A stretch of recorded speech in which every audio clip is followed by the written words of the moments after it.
Ladies and gentlemen, anybody watching right now, welcome to our newest little venture we got going on. This is Cryptids and Creepy Stuff with Person David. We just had to throw that in there. I am David, of course, from SDU fame. We'll just pretend like I'm sort of famous, but I am going to bring on at this time my co-host for this little venture.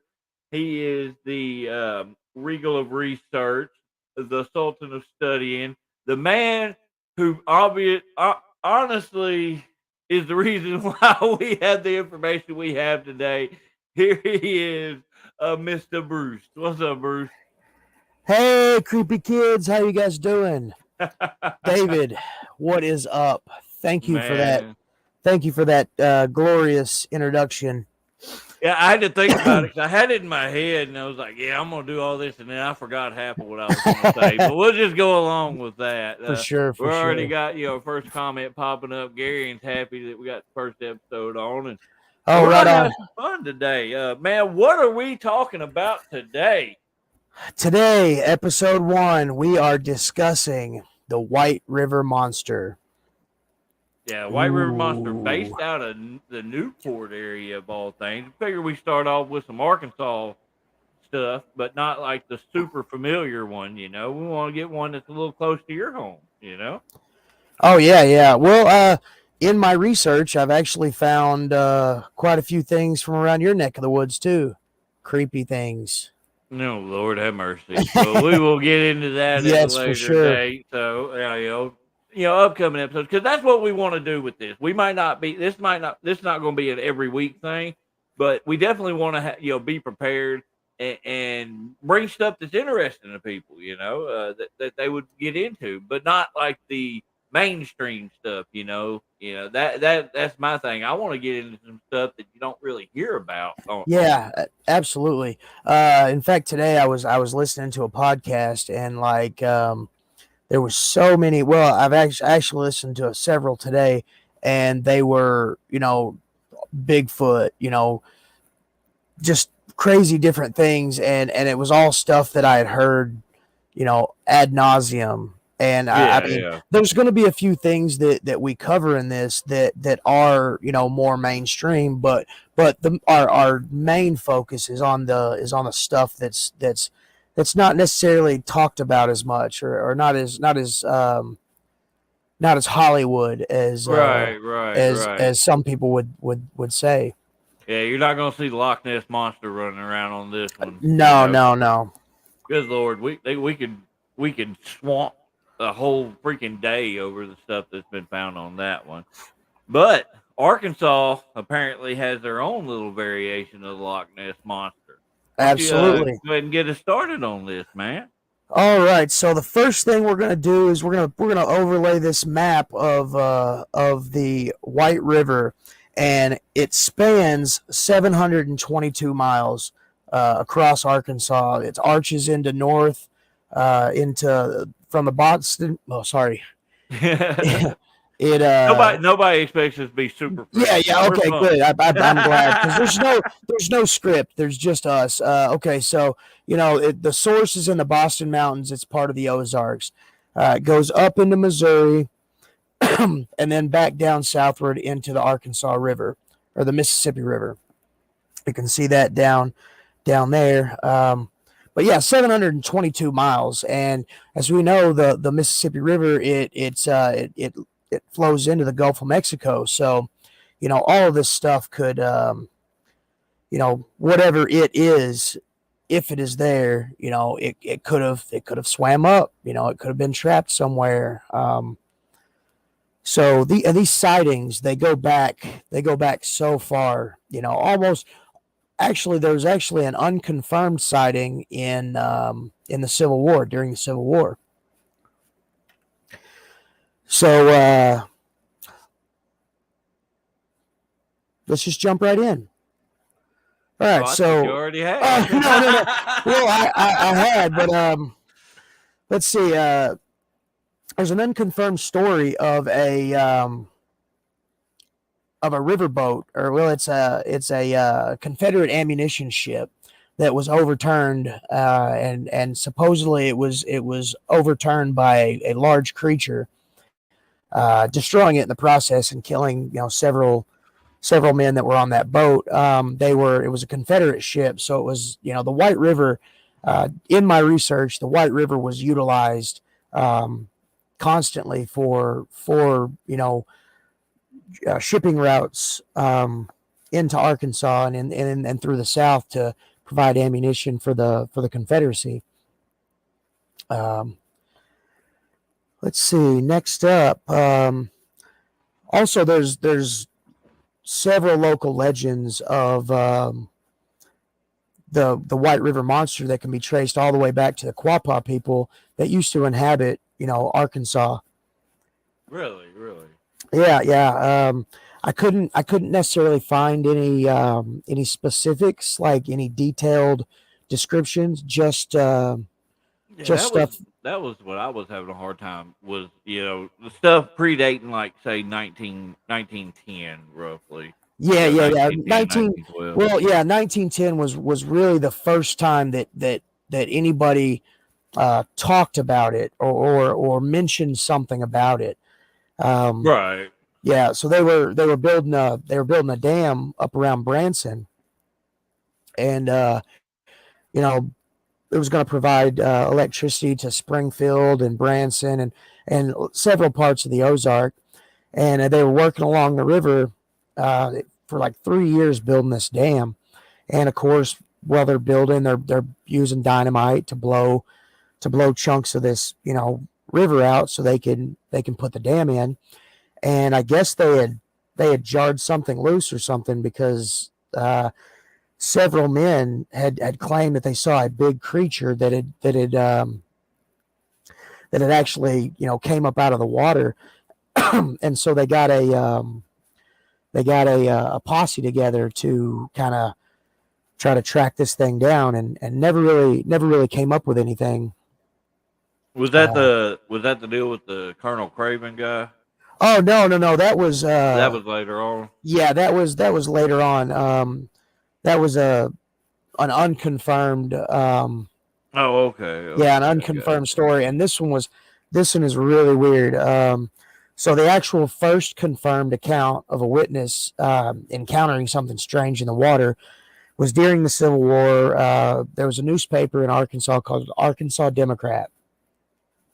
They reported of a Colonel Craven. He said he was fishing and something snagged his line. And as the colonel reeled it in, this big watery beast emerged out of the water, and Colonel Craven said that it didn't look like anything he'd ever seen in his entire life. It said its eyes were six inches apart.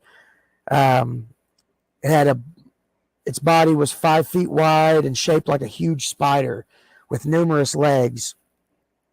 And huge claws. I was thinking more of like a big crab, like when I first read like that, a coconut crab. Oh yeah, like a coconut crab or something. But this thing, like the way he talked, it was just huge. And so like a lot of those old B horror movies from back in the day that were like the black and white with the stop motion, like just a giant crab just coming out of the water, like it had just snagged onto whatever he was using as bait. Yeah, and the Democrat called it Craven's Devilfish. Craven's Devilfish. That's pretty wild. So they, it never really, after that, it never really made another appearance again. But it definitely, that encounter paved the way for many future accounts. And Well, what the actual, like the first documented case of something strange in the river is around December of like 1912. Yeah. Arkansas newspaper reported that timber workers were floating rafts on the. I got tongue tangled. See, I got some crap wrote down. So I ain't gonna lie, I can't go off the cuff on some of this stuff. But basically, they saw something, real big, strange down at the bottom and all, and they thought it was a boulder at first, but then when it moved, they're like, "That's a big turtle or something like that." So they got the big big group together to try to capture it. But of course, as always, when it comes to these type of things, hey, guess what? It wasn't there. Yeah. They couldn't find it. You know, uh, and I will put this out here real quick. Guys, that people popping in the comments. There's a few up there. And we're not ignoring you. We're just trying to stay on topic because we'll get sidetracked real easily. Oh yeah. Yeah. So what we'll But do is, we'll give y'all guys some of this info that we've collected, and then maybe halfway through we'll answer some questions and whatnot, because I'm sure yeah, there's if they pop up, definitely. there's quite a bit. Yeah. Well, why don't you tell us about what happened in 1915? So in 1915, on July 1st, an owner of a plantation near the river saw the monster. He reported it having gray skin and as wide as a car and 3 cars long. That now I'm not sure if he maybe been. I'm not sure if he was talking about like a train car, because back in 1915, I mean, there were cars around, but they're a lot smaller than what we're used to. So yeah, but I still, couldn't really. Pretty daggone big. Oh, for sure. And we'll get more into our thoughts on what it might have been, later on. Oh, for sure. Let's see here. And the news spread of construction. They try to build a big a rope net to try to stretch across the river to catch it. But that ended because they ran out of money and materials. So over the next, So over the next few years, campers and fishermen alike would claim that they'd see a 30-foot long snake-like creature with a spiny backbone and bellowing call like the sound of a cow swimming in the river. So here is real quick. I'm going to show a quick picture of something that it corresponds with this.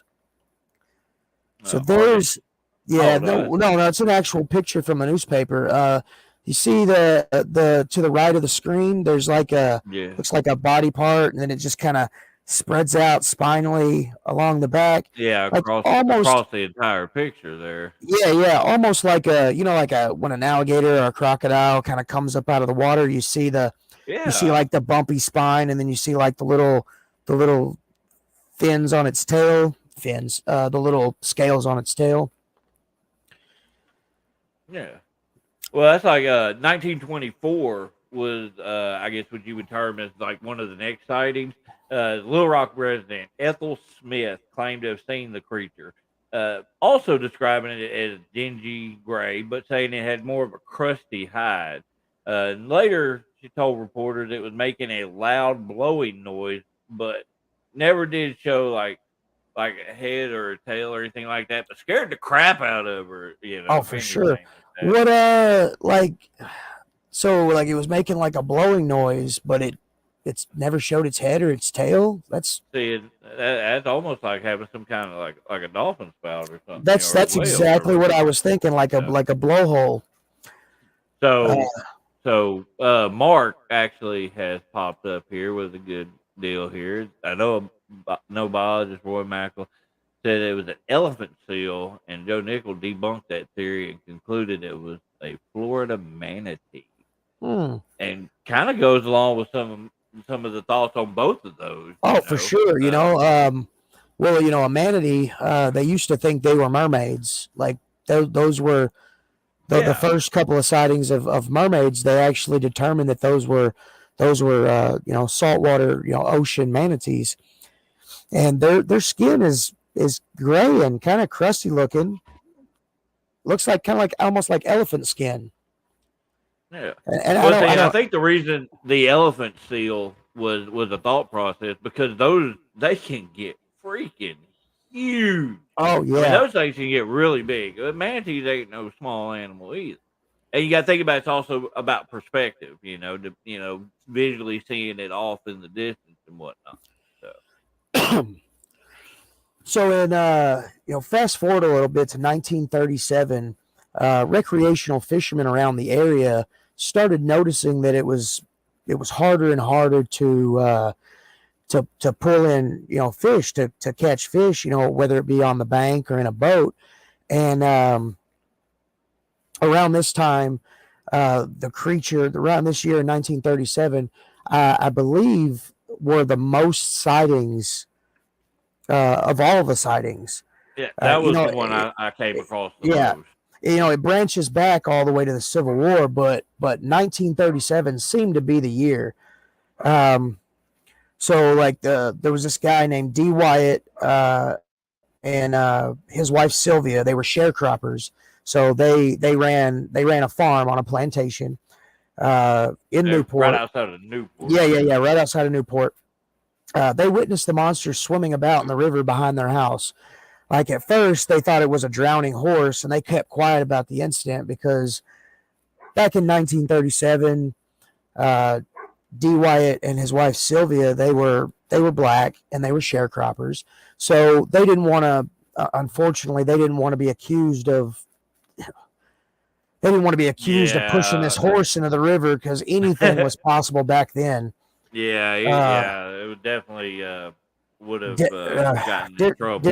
Different times. So they kept quiet about the incident, but then the creature returned for the next few days, and frolicking about in the water, and seemingly, it was like it was a dying animal, So they were getting kind of worried because they saw it that first day, and then like, oh my gosh, and then they see it another couple of times. So they finally decided to report it to their landlord, and this is where Bramlett Bateman comes into the picture. He is the owner of the plantation that the Wyatts are are working for him.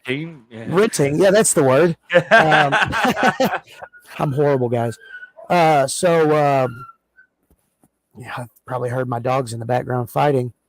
They know we're talking about creepiness. Right. So the owner, Bateman, he shows up, and to his surprise, he saw there was a creature, flopping around in the water. And the way he described it was it had the skin of an elephant, which harkens back to the manatee, and even the freshwater dolphins, because those are, if I'm not mistaken, freshwater dolphins are, gray in appearance too. I don't know. I'm not sure. I'm not 100% certain. So it was about 4 or 5 feet wide, but 12 feet long, with the face of a catfish. So now the description of the creature has changed from the crab, from the crab-like thing with the eyes and the claws and the many legs. Now it's more of like just a big catfish, just a giant catfish. Huh.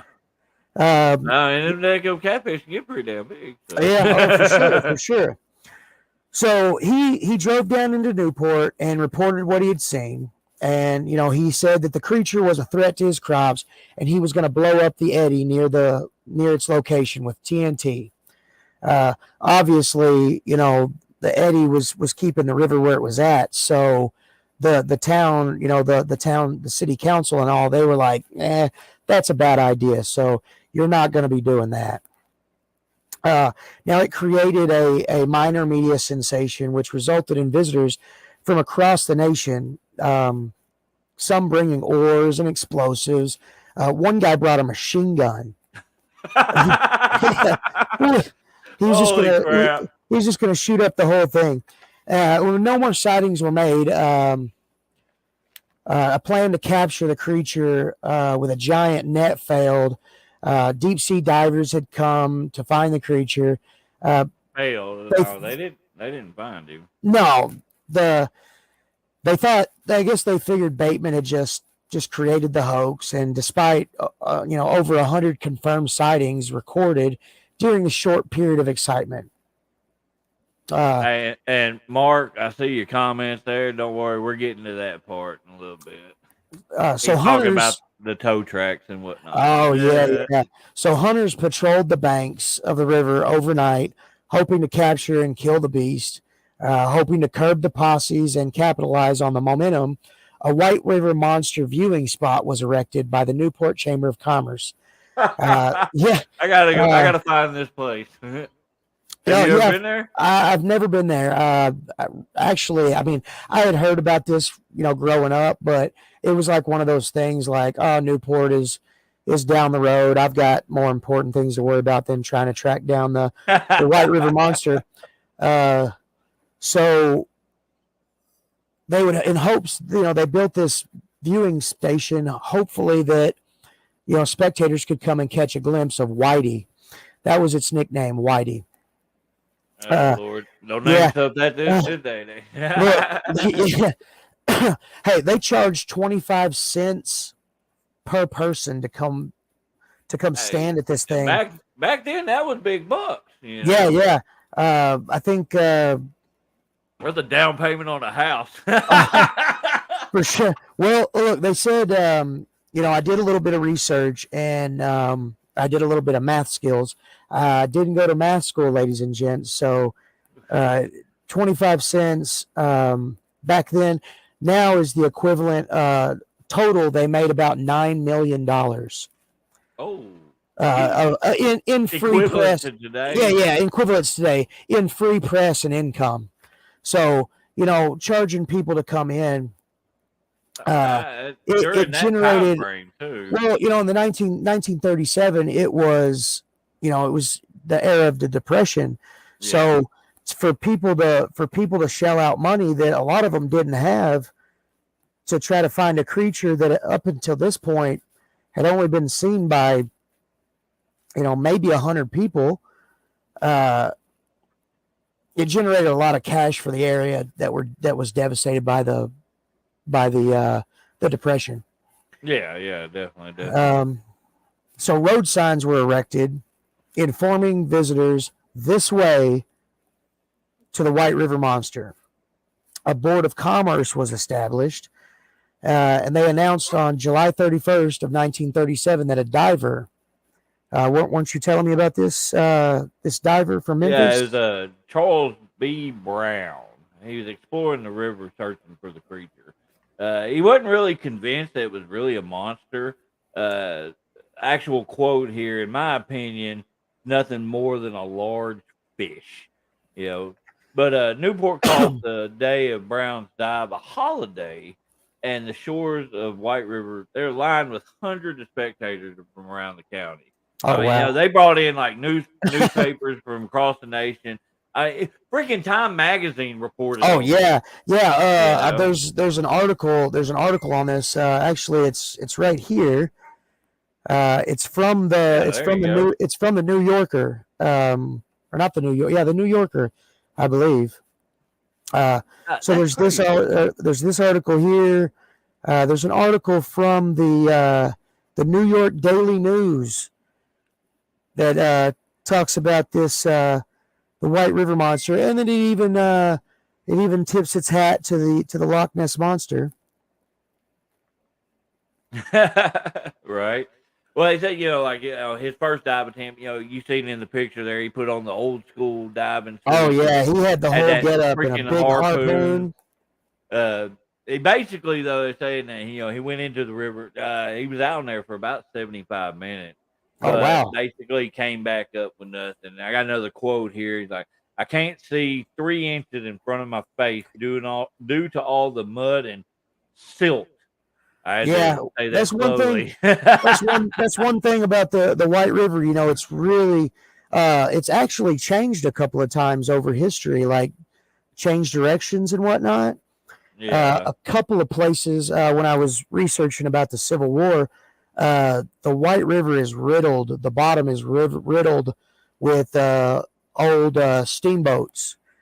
There's a few that had went down. Actually, one they tracked where the river was, and right now, the wreckage of one of the steamboats is 30 feet down under a bean field.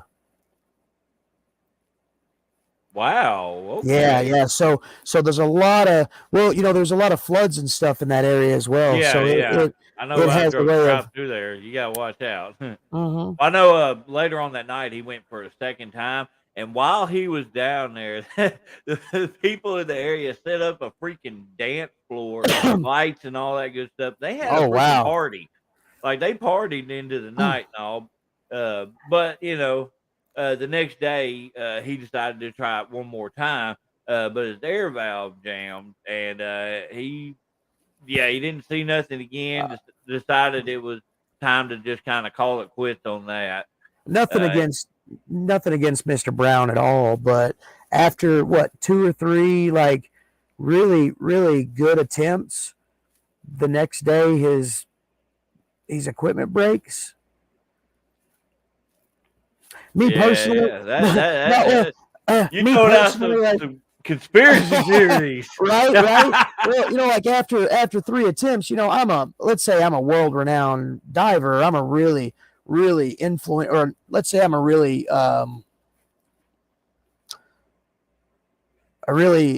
gosh dang, the word escapes me. But let's say I'm a good diver. I'm a really good diver.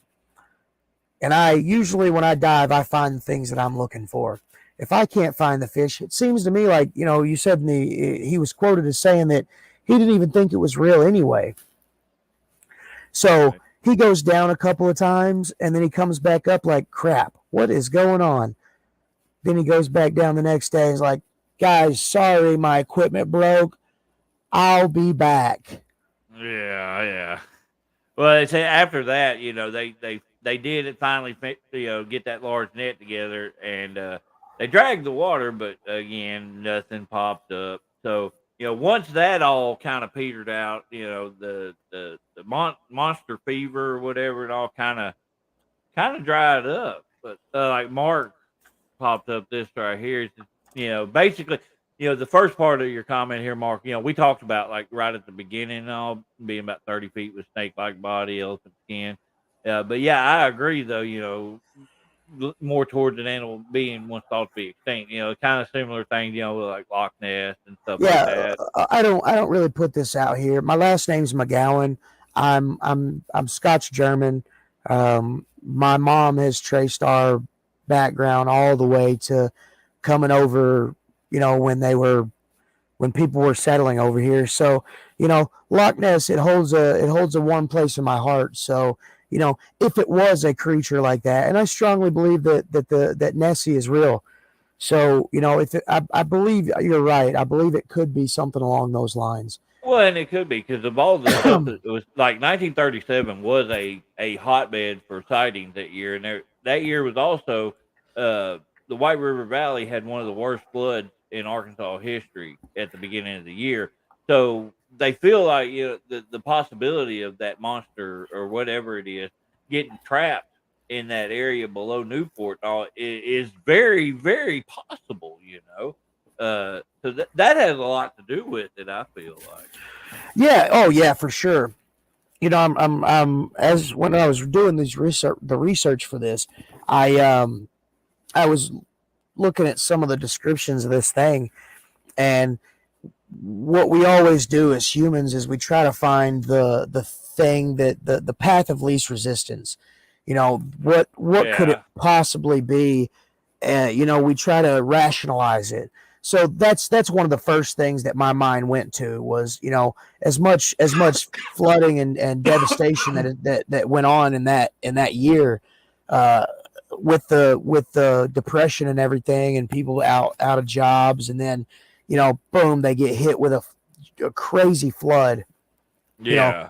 anything could have swam up from the Gulf of Mexico, and just accidentally found its way into a place, and then the water lowered, and it just got trapped. Well, and Mark, you're one of my favorite people, man. He also brings this up. The coelacanth. It Yeah. was thought to Oh. be extinct, and you find it like over in Japan and all. They've Oh been yeah. fishing it I for re- years. I remember. I remember when that news article first came out about the coelacanth. Like, it was like fossilized. I think it was something like fossilized creature found to be alive.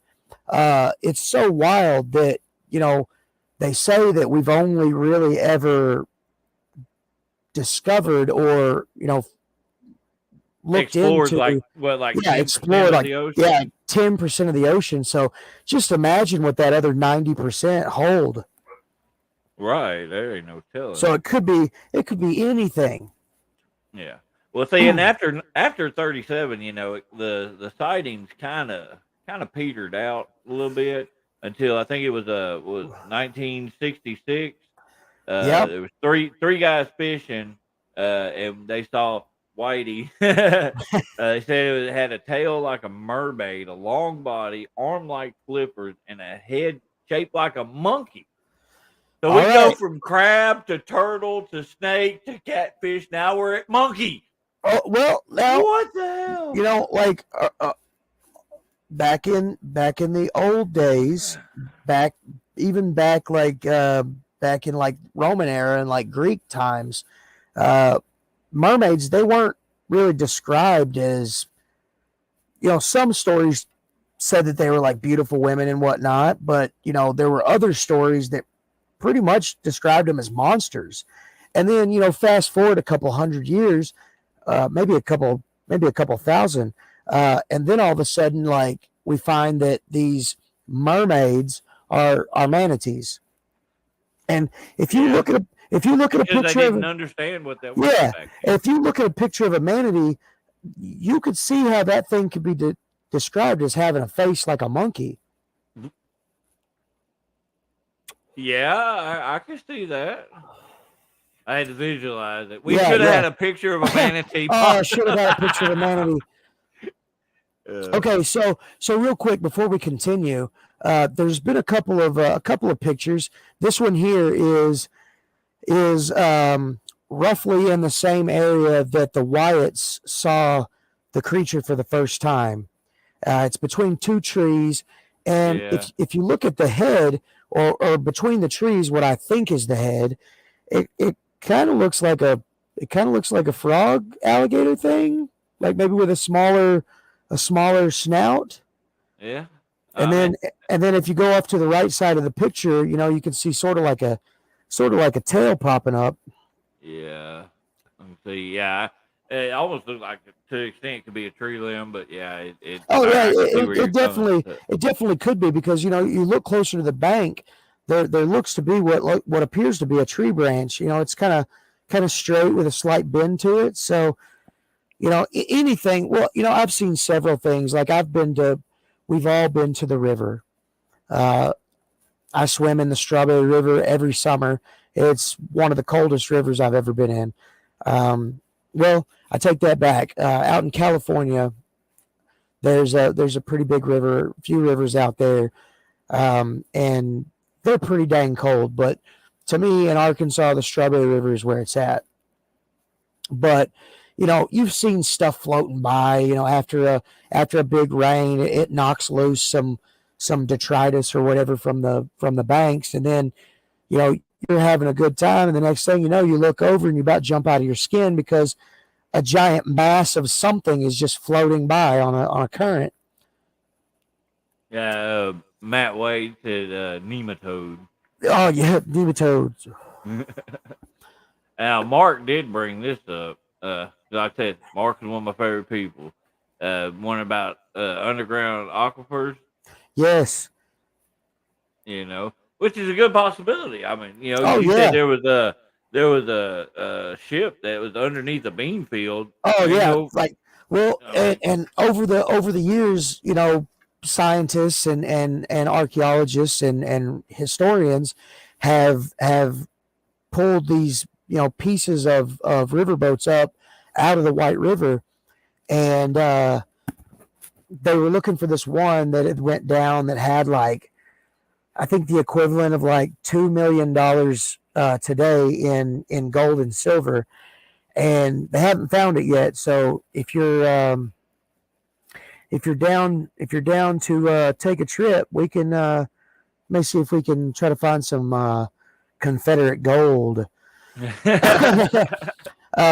yeah, one of those river boats is about 30 feet down under dirt under a bean field, and it just so happened that they had tracked down the way the river went, and almost probably 100 yards from the bank of where the river is now is where the river used to be, and it's a bean field, or it was a bean field.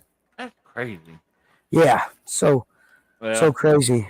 well, 37 was a hot year, but the next one that would be considered the hotbed of years would be 1971. That was when, 1971. yeah, that was when a group of scientists from Memphis State University, they decided to investigate it using sonar technique and stuff like that to search the river. They didn't find any evidence, but that's when more sightings started popping up all of a sudden. Yeah, yeah. There's like more interest was being generated. I don't know if you feel the same way. Where I live in Arkansas is not really.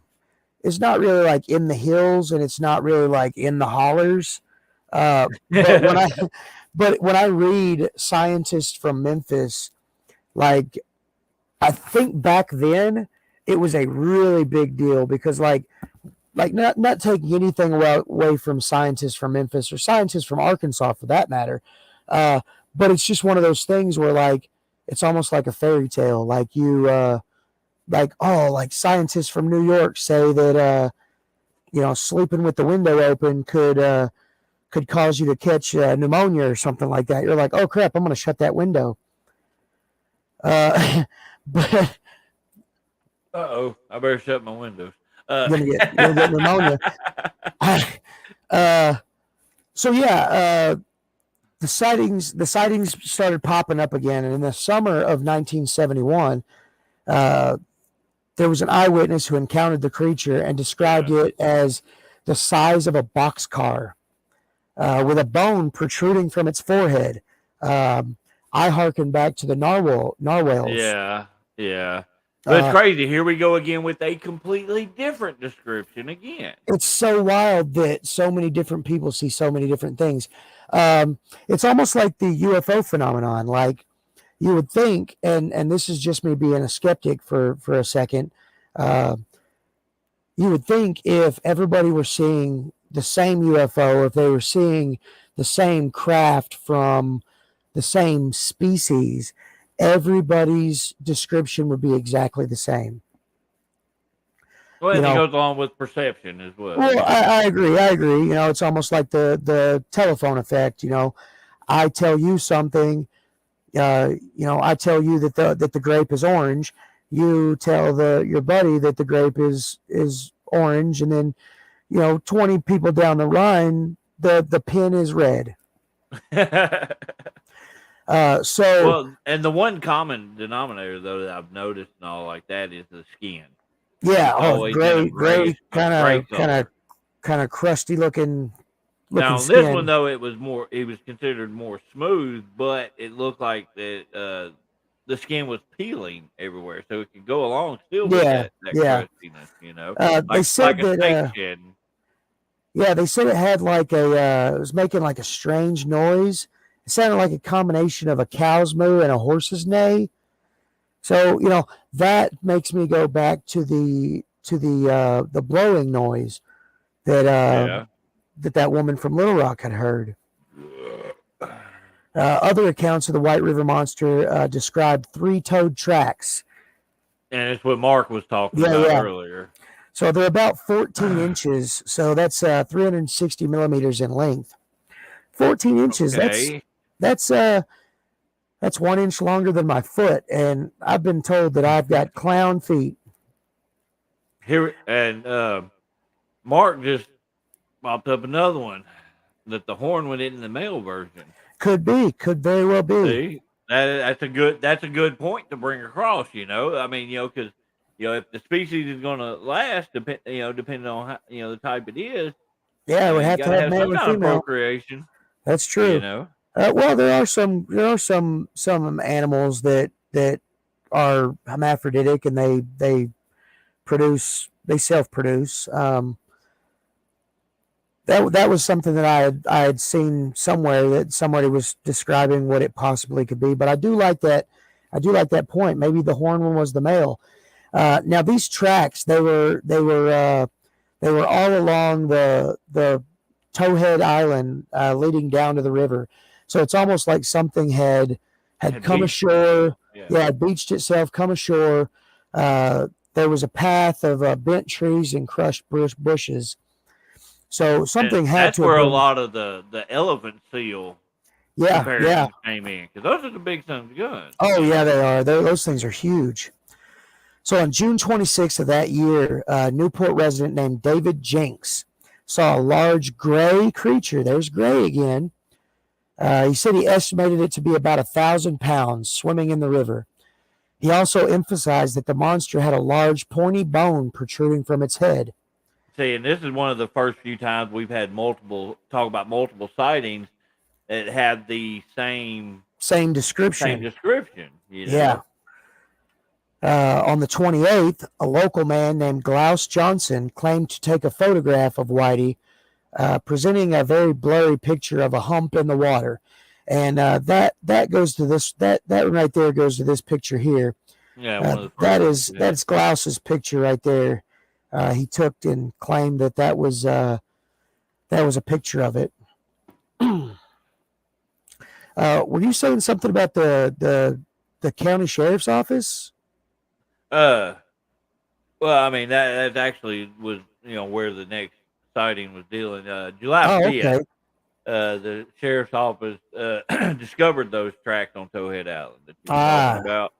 And again, deep impressions, 14 inches, 8 long, 8 inches wide, 3 toes, claws with a spur coming from the heel. So I'm not sure on that part. Yeah, that's interesting. Crushed bushes, broken trees, all over the island and stuff like that. Basically, something big came through there.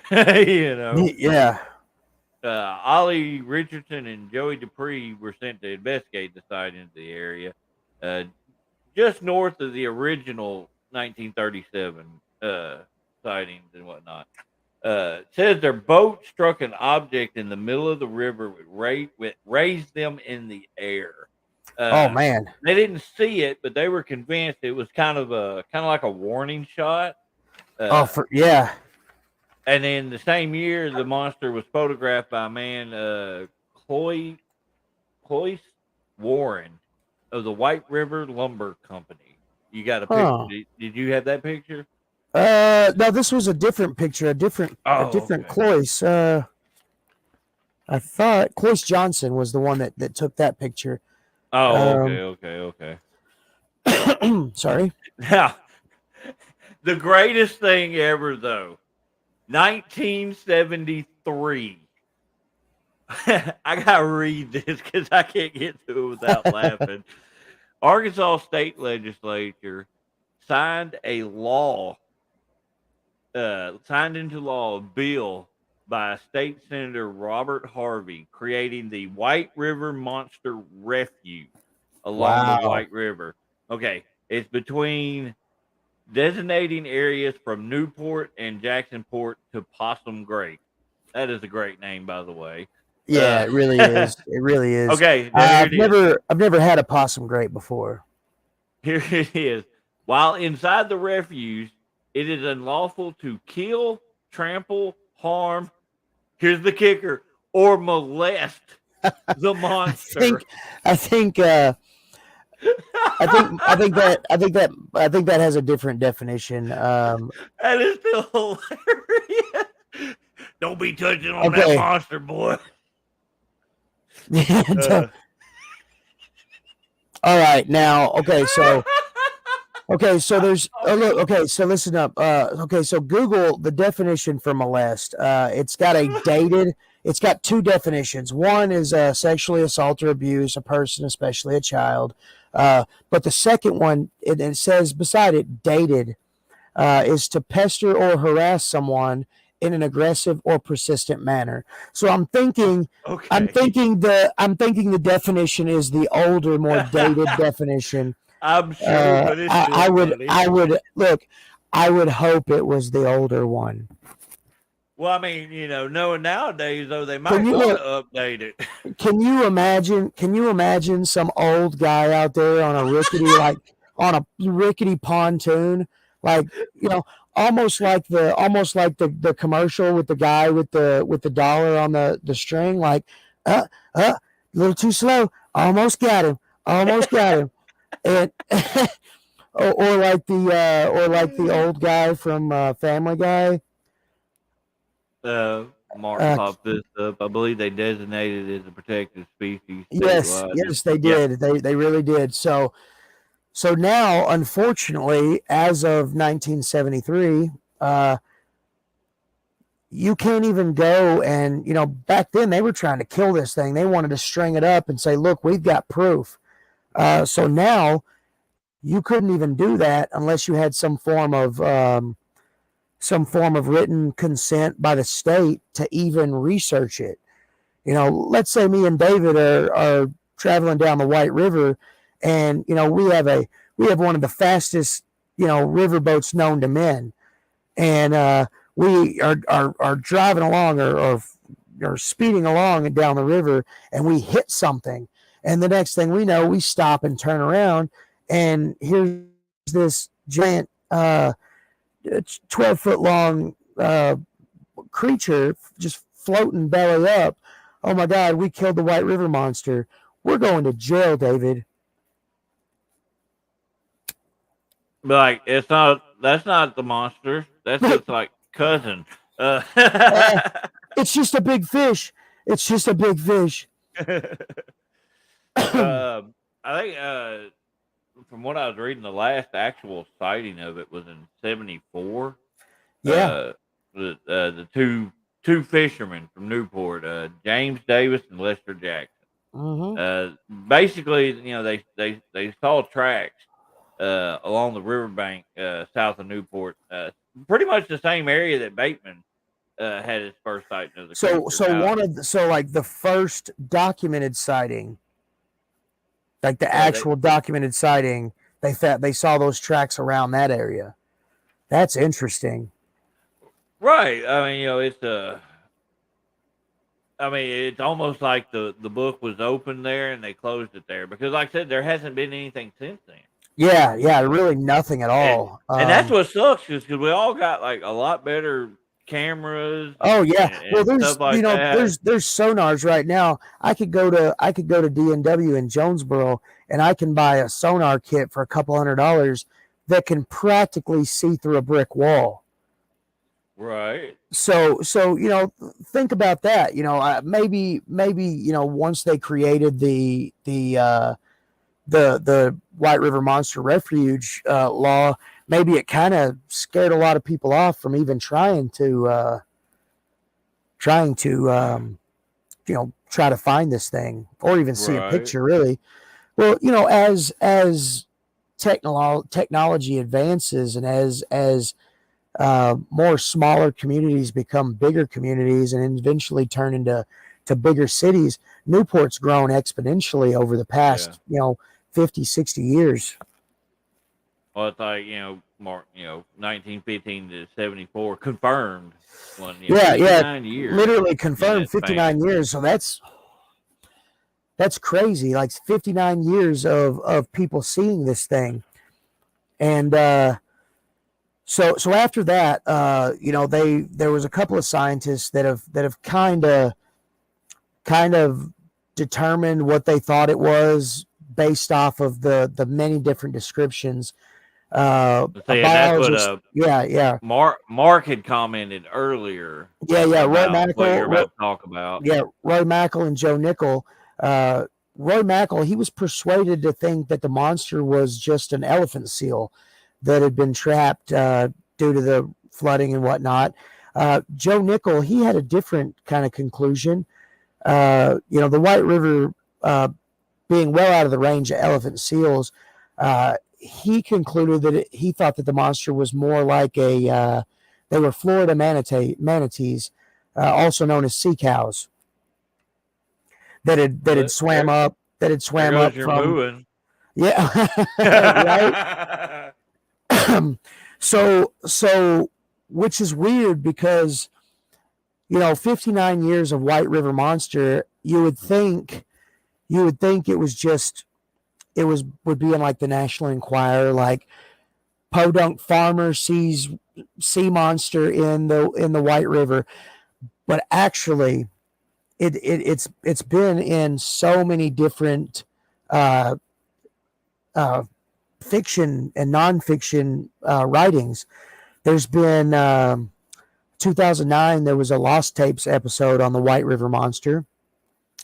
There was a documentary that I've actually have pulled up, and if you guys want, just comment that you want to see it. It's called the Once Upon a Time in Arkansas.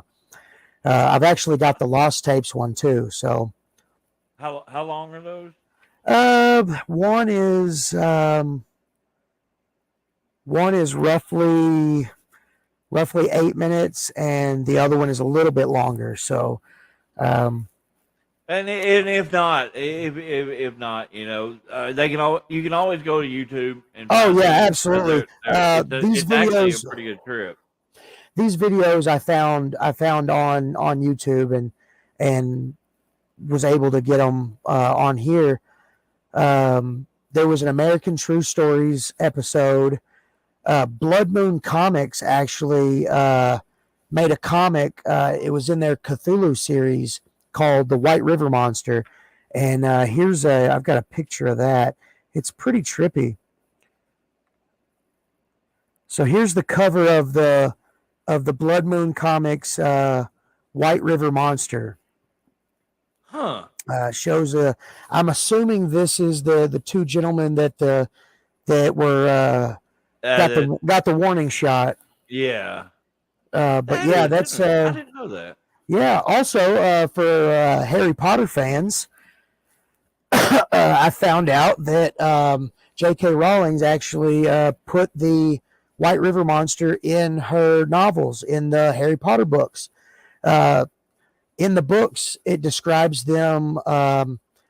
Their hair is where American wizards form the center of their wands. From the White River Monster. Yeah. That is that's neat. If you guys want, just Google White River Monster Harry Potter and all the stuff will pop up that kind of makes Arkansas a little famous in the Harry Potter world. I'm gonna have to tell Josh about that. Yeah. Well, I thought that was really interesting when I first came across that. At first, I was like, "Come on now, something is world famous and just completely popular as Harry Potter would be. Would have even if it was a slight nod." Still a nod to the White River, and in my opinion, still a nod to Arkansas. So, big ups to Arkansas. So real quick, I wanna throw a picture up. This is from the Lost Tapes. This is a drawing, almost like an artist sketch of the description of the White River Monster.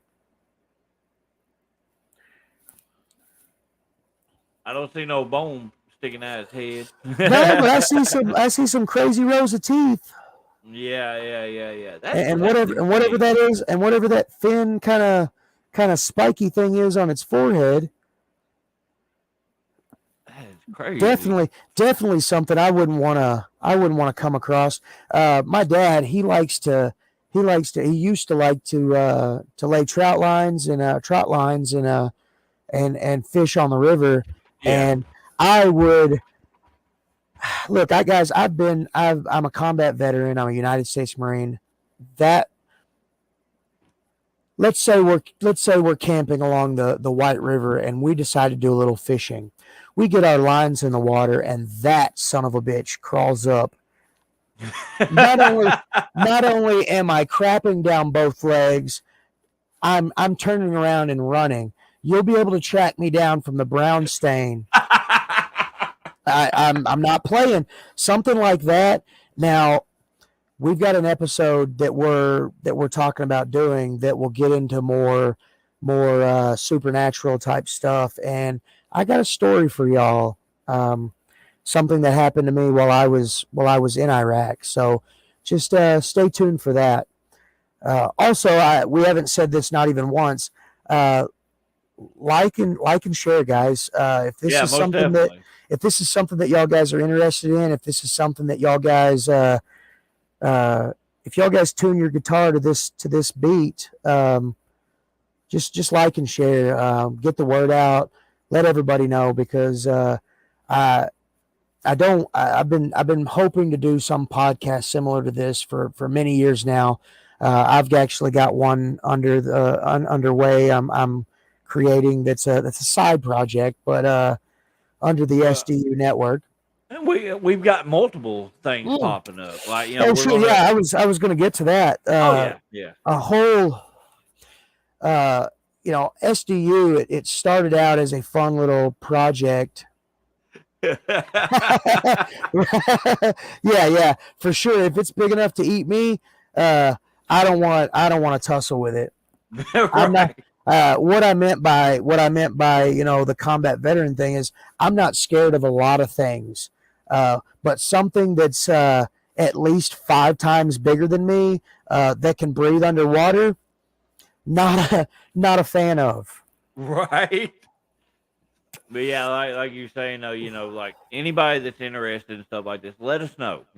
So so we can continue doing this. Um, with follow the SDU network page. We got a lot of different things popping out. Of course, every Thursday, me, Fred, and Gary are on here talking stupid stuff for a special dummies unit. Uh, Cryptids and Creepy Stuff is going to be may not be as regular, but it's definitely going to be something we're gonna look Well, into. We're going to once continue we doing. it took me probably, I say, 2 weeks to really research this, but that Yeah. was in between work and everything. So altogether, I've probably got about, I don't know. I'd probably say I would have about 9 or 10 hours of research into this. Wow. In the randomness. So like when I get a chance to research, I'm on my phone. Like before I go to bed, I'm on my phone. Researching about a big fish or a big sea monster in the White River. Uh, interesting. We didn't mention it, but 1937, when the sightings first started happening, during the Depression, I found in my research that was about the time that the Loch Ness monster was, first officially cited. Some people actually claimed uh, that Newport and the surrounding area and Arkansas in general was kind of trying to capitalize on the White River or the monster scare of the 37. So Well, and I mean, you can see that, yeah, yeah, for pretty sure. I can tough. I can I can see something like that. But I mean, 59 years, well over 100 sightings. Uh, and I'm almost apt to believe that um, there wasn't like a committee that just like pulled open a phone book and called somebody and said, "Hey, Earl, tomorrow night you gotta say that you saw the White River Monster." All right.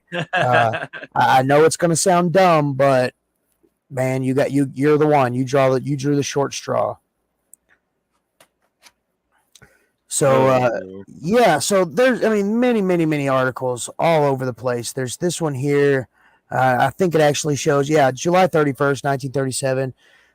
500 people watched Mr. Brown dive into the murky depths of the mighty White River. Newport Independent Post. Whitey gets coverage in London News.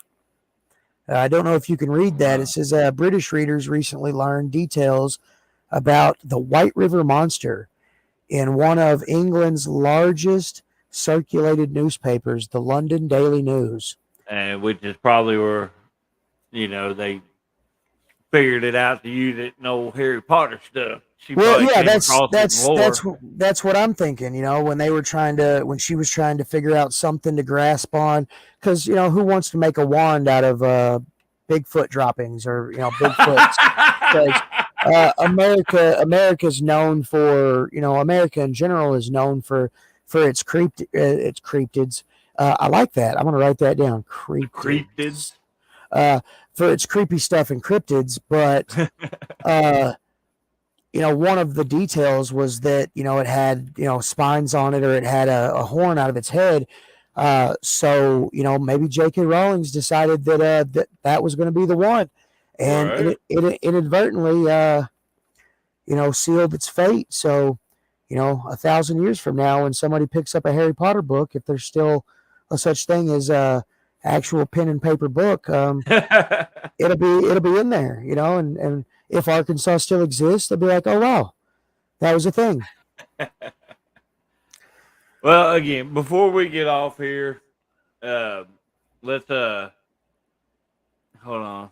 Mark picture the Oklahoma octopus. Interesting. That's Never heard of that. that's in this area. So Yeah. Well, and, this yeah, definitely. That'd be definitely something to look into. 'Cause I like the oddball stuff that you don't for really sure. hear. We were gonna mention it, but like I said, there's no script. If y'all guys have any ideas for episodes that you want us to cover, just let us know. You can message the SDU page, the SDU network page, and say, hey, cryptids and creepy stuff. Throw out an episode on the chupacabra, or just anything in general, and we'd love to throw that in there. Yeah, definitely. So yeah, But like again, I said, we're not trying to do mainstream stuff, but we really want to get out there, and really, we want to find stuff that people are interested in. yeah, we want to get our hands dirty in all this cryptids and creepy stuff. So feel free to drop us a line. And once we get more of the flow of things on the best way to do it and all like that, we may do it on a more regular basis. I know. Like I was saying, like what I was getting at with the research is, today is our first episode. Once we determine what we're going to do for a second episode, the research will be much more streamlined. So, what took me, a week and a half to cobble together from everything I could find, I'll learn over being the Sultan of Sleaze, no, not the Sultan of Sleaze, the Sultan of Studying. Sorry, the Regal of Sleazy. Research. Yeah, the Regal of Research. I'll get more in tune with what's just filler and what's the brass tacks. So yeah. But yeah, everybody, if you can't, make sure you subscribe to the SDU fan page. Make sure you subscribe to the SDU YouTube channel. This also streams on, multiple YouTubes. Multiple Facebook pages. We try to get this out there as much as possible. So yeah, make sure you subscribe, share the videos, tell your friends. Because like I said, we got SDU on Thursdays, which there won't be one next week because I'll be out of town. But cryptids and creepy stuff. After the 1st of July, we'll have a little bit more of a pattern on our time frame. Bruce has one coming up. Wrestling with ADHD. And Bruce. I have gotten so much, just an outpour of wrestlers and people that want to come on and just kind of tell their story, and like with me with ADHD, it goes hand in hand with PTSD, and it really over the years I've learned several ways to deal with it, and I say deal with it, but several ways to navigate through life as normal as possible, or make people believe you're as normal as possible. Right. So we've got that one coming up. I can't wait for the gravy. Gary and Tier is going to be doing his own episodic podcast thing, The Gravy with Gary. I hope he tells ghost stories. Well, and that one is probably going to be less PG and more let's just have fun. Well, I So, love those. I love those podcasts. There's no real rhyme or reason. It's just listen to silliness and be a part of it. oh You know, yeah, really, well, and really especially become. with him with his knowledge of like gaming and anime and stuff like that. Oh, for Because a lot sure, of for times they sure. get to cranking on that stuff on the SDU one, and I'm just like, I'm gonna sit here and listen. Gary and Guaranteed nudity. yeah, guaranteed nudity. Do not We can only you hope. We can yeah, only we hope. gotta be careful. So we start. So SDU starts at 8. We started a little bit later than David wanted us to tonight because he. I'll just put it out there. He left it up to me to set this whole thing up, and I completely crapped the bed. Uh, The uh, first time, man, first yeah, time. yeah, yeah. You know. So my messenger is just stacked to the brim with comments. Are you in the studio? Have you got things? Have you got this set up? Have you got that set up? And I'm on step 2, and he's like asking me about step 7. So Well, the sweat was just coming.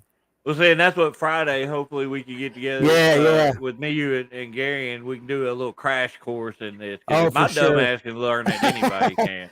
for We sure. also have another one that it's kind of a reboot for me. A few years back, I did a little series on YouTube called "For Shoots and Giggles."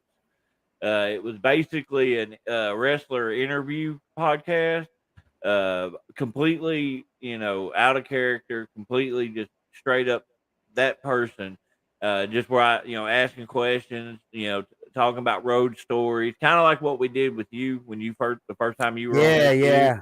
yeah. I'm going to actually go full blown with that. Oh, It heck yeah. it may be pre-recorded. I'm not sure yet on how I wanted to handle that, but it's definitely something I wanted to get into, and that will be more of a maybe a once a month thing, so that way I can stretch them out. But I'm hoping because last time I only did like Arkansas wrestlers because I just people I was face to face with. Hoping this time with using this platform and whatnot, I can get in some extra people with that, people you wouldn't normally hear, and you could learn about these guys, get somebody on that say wrestled up, say New York area. Well, a lot Oh, of yeah, people down yeah. here may not know anything about them, so it'll get them more movement on their stuff as well. So I'm hoping that's what I can accomplish with that. I'm Yeah, that'd hoping be. that's what we can accomplish with this SDU network in general. I want to Oh, get I am multiple things super out there. excited. There are a few things that we haven't, and I say we like I'm a founding member. There's several things that we've discussed that we're not gonna really let that cat out of the bag just yet because we want to make sure that we're giving y'all guys the best that we can do because you're all worth it. And so there's a couple that I'm so super excited for, and especially the shoots and giggles. I'm really happy for that. Me and my brother-in-law, we would traveling, we would tell stories and whatnot, and we had kicked it around about doing a podcast and just having different guys on that we have met in our travels, and that sounds like so much fun. Oh, it was. You can go back on my Draven Morrow YouTube. I think I have them in a playlist. It's called For Shoots and Giggles. Oh, heck Like yeah. Ray Ray, Josh Cross, I think Matt Odom, X Ray, Gaston. But yeah, Gaston don't break character, so it wasn't no shoot on that one. So, but no, and Gary in as well, which Cool, now I cool. think me and Gary and I may do one with him, just get a little bit updated versions of his Yeah. thoughts Oh, on can wrestling you now. imagine? Can So, you imagine? Can you imagine looking at the differences in just everything for across the board, like a newer one right. now, and from him back when that one was done. Okay, yeah, he did that episode when he was only like 8 months in. So yeah, so Wow, it definitely wow. would that would definitely change a lot, Well, you're over number the one. years. You're number one now, so Number one. So, But like I said, everybody, we appreciate those who have watched with Oh, us. for sure. Thank you so Like much. This is being the first episode, I wasn't expecting like a large amount of viewers, and we varied, throughout the episode. But it's okay though. oh Those who yeah, for listen, we sure, for appreciate sure. you. Yeah, Those even if you and all the comments, Mark, dude, thank you so much. You're David's guy, and now you're my guy because like yeah, so Mark super is awesome. knowledgeable. Yes, for Mark is sure. awesome, dude. You get him on wrestling stuff, dude can talk for hours. So as long as diarrhea, God bless. So yeah, we'll discuss that tomorrow on SDU, Gary. Hey, I'm Gary, definitely gonna make fun of you on Gary, that. you should have just pulled a CM Punk in the ring, a CM Punk in white gear. You should have just All did it. right. But again, those of you who stuck with us the whole time, we're on here about an hour and 10 minutes. I appreciate y'all. But we are gonna cut this loose. And again, just stay tuned to the SDU Networks page for to find out on the next episode and see what we're going to talk about. Y'all take Awesome. it easy. It'll end in a second. Can they hear God, us?